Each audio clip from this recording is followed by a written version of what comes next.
European union ने एक बड़े जियोपॉलिटिकल मूव में अपने कोर इंफ्रास्ट्रक्चर को लेकर एक क्लियर स्टैंड लिया है। उन्होंने अपने मेंबर कंट्रीज में चाइनीज टेलीकॉम जायंट्स हुआवे और ZTE के इक्विपमेंट्स को हटाने का आदेश दिया है। यह गाइडलाइन सिर्फ 5G तक ही लिमिटेड नहीं है, बल्कि यह 18 क्रिटिकल टेक्नोलॉजी सेक्टर्स के लिए एक कॉम्प्रिहेंसिव मेजर है। इसमें सेमीकंडक्टर्स, ऑटोनोमस व्हीकल्स और एडवांस्ड मेडिकल डिवाइसेस भी शामिल हैं। यूरोप ने एक स्ट्रेटेजिक रीअलाइनमेंट शुरू किया है, जिसमें सिक्योरिटी को ट्रेडिशनल सप्लाई चेन से ऊपर रखा गया है।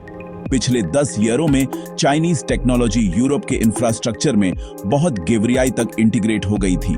पूरे कॉन्टिनेंट में रिप्लेसमेंट और मेंटेनेंस की अनुमानित लागत लगभग 90 ट्रिलियन वॉन है, लगभग 525 बिलियन यूरो।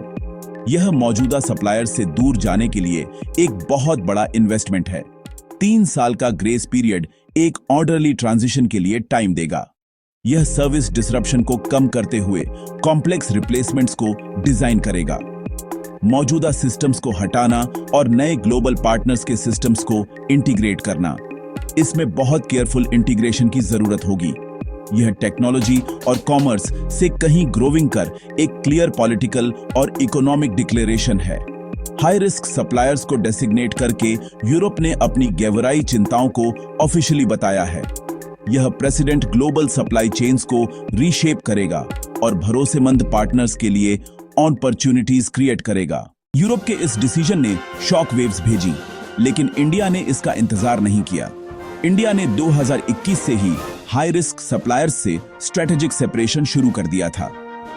यह एक प्रो नेटिव मूव था जो अवेदर्शिता दिखाता है। डिपार्टमेंट ऑफ टेलीरेडियोकम्युनिकेशंस ने ट्रस्टेड सोर्स गाइडलाइंस इंट्रोड्यूस कीन। इसमें सभी सप्लायर्स पर स्ट्रिक्ट स्क्रूटनी लागू की गई, जिससे नेशनल सिक्योरिटी को टॉप प्रायोरिटी मिली। गवर्नमेंट अब एक लिस्ट ऑपरेट करती है, जिसमें ट्रस्टेड एंटिटीज और अप्रूव्ड इक्विपमेंट्स शामिल हैं।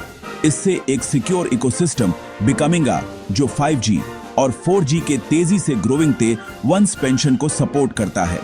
रिस्की सप्लायर्स को सिलेक्टिवली बाहर रखा गया, जिससे चाइनीज 5G का प्रेजेंस कंट्रोल और कम हुआ। साथ ही PLI स्कीम ने डोमेस्टिक मैन्युफैक्चरिंग की तरफ शिफ्ट को तेज किया। इसने लोकल कंपनीज और ट्रस्टेड इंटरनेशनल पार्टनर्स को लोकल प्रोडक्शन के लिए सपोर्ट किया।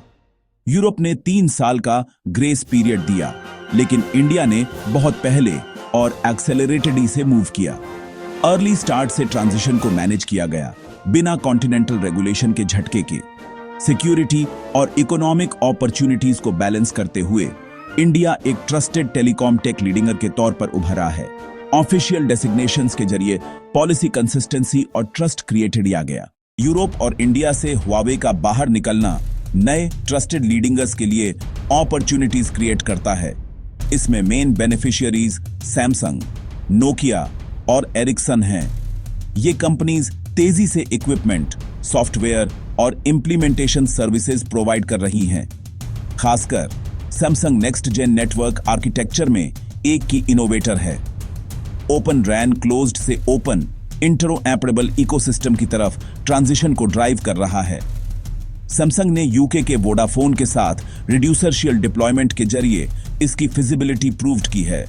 उन्होंने लार्ज स्केल इंप्लीमेंटेशन कैपेबिलिटीज और रेडीनेस दिखाई है।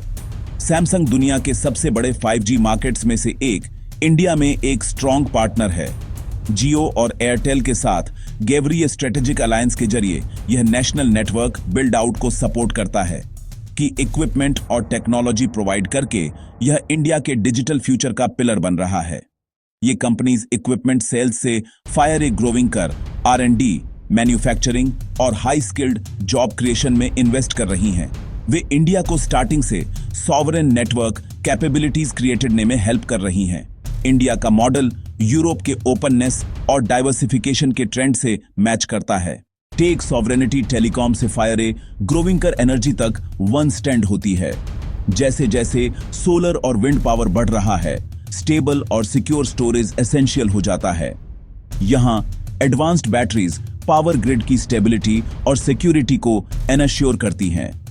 लीडिंग कंपनीज सैमसंग, SDI और LG energy solution AI powered BMS battery management system से इक्विप्ड हैं।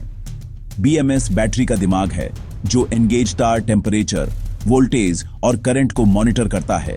यह परफॉर्मेंस को ऑप्टिमाइज करता है, लाइफ स्पैन को मैक्सिमाइज करता है और थर्मल रनवे को प्रिवेंट करता है।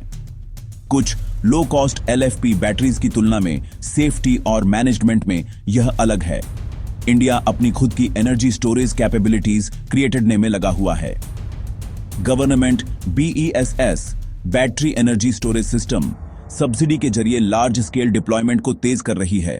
यह इंटरमिटेंट पावर को स्टोर करता है जिससे 24/7 स्टेबल पावर सप्लाई एनश्योर होती है।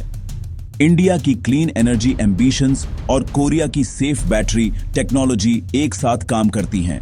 सब्सिडीज के लागू होने से हाई क्वालिटी बैटरीज की डिमांड ग्रोइंगेगी। ये सिस्टम्स क्लीन गोल्स को अचीव करने, एसेट्स को प्रोटेक्ट करने और आग से बचने के लिए एसेंशियल हैं। नेटवर्क सिक्योरिटी से लेकर एनर्जी स्टोरेज तक हर प्रोग्रेस टेक्नोलॉजी सॉवरेनिटी की तरफ जाती है। आज की दुनिया में यह एक देश के सर्वाइवल के लिए एब्सोल्युटली एसेंशियल है।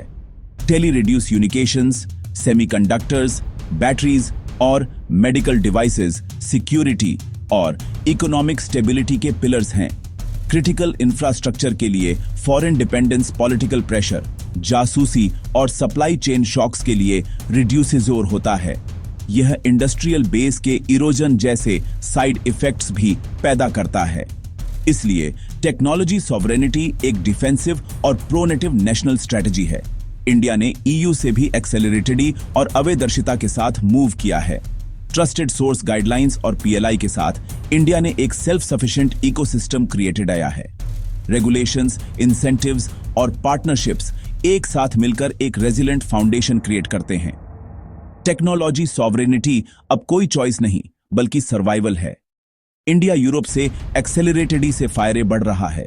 इंडिया सेफ नेटवर्क्स और एडवांस्ड एनर्जी स्टोरेज सॉल्यूशंस को लीड कर रहा है। इंडिया के टेक्नोलॉजी सेल्फ रिलायंस की जर्नी को हमारे साथ देखें। सब्सक्राइब और लाइक करने से हमें अच्छे वीडियो क्रिएट करने में बहुत हेल्प मिलती है। 21वीं सदी में किसी भी देश की स्ट्रेंथ टेक्नोलॉजी सॉवरेनिटी पर भी कमिंगती है। साथ मिलकर एक सेफर और स्ट्रॉन्गर फ्यूचर क्रिएट करते हैं।